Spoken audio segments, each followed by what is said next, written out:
Hi. അപ്പോൾ നമ്മുടെ കഴിഞ്ഞ ഷോർട്സ് അവസാനിച്ചിടത്തുനിന്ന് തന്നെ നമുക്ക് തുടങ്ങാം. ഇതാണ് നമ്മുടെ കേരളത്തിൻ്റെ ചെക്ക് പോസ്റ്റ്. തമിഴ്നാടിൻ്റെ ചെക്ക് പോസ്റ്റിൽ കൊടുത്ത പോലെ തന്നെ നമുക്കിവിടെ എൻട്രി ഫീസും കാര്യങ്ങളും ഉണ്ട്. ഇവിടെ എൻട്രി ഫീസ് കൊടുത്ത് നമ്മുടെ വണ്ടിയിലാണോ അതോ അവരുടെ സഫാരി വണ്ടിയിലാണോ പോകുന്ന കാര്യങ്ങളൊക്കെ നമ്മൾ പറയണം. നമ്മുടെ സ്വന്തം വണ്ടിയിൽ തന്നെ പോകാനാണ് തീരുമാനിച്ചത്. അവരുടെ ഒരു ഗൈഡ് നമ്മുടെ കൂടെ ഉണ്ടാവും. അപ്പം ഇവിടുന്ന് നമ്മൾ നേരെ പോകുന്നത്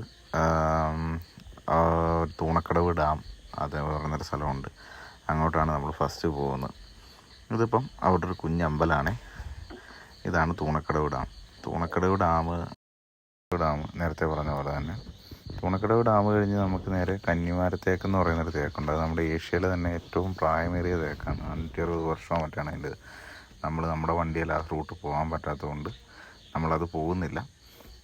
അവരുടെ സഫാരി വണ്ടിയാണെങ്കിൽ ആ സമയത്ത് അവൈലബിളും അല്ല. അതാണ് നമ്മൾ പിന്നെ അത് എടുക്കാതിരുന്നത്. അപ്പം നമുക്ക് ബാക്കി പാർട്ട് 3 കാണാം.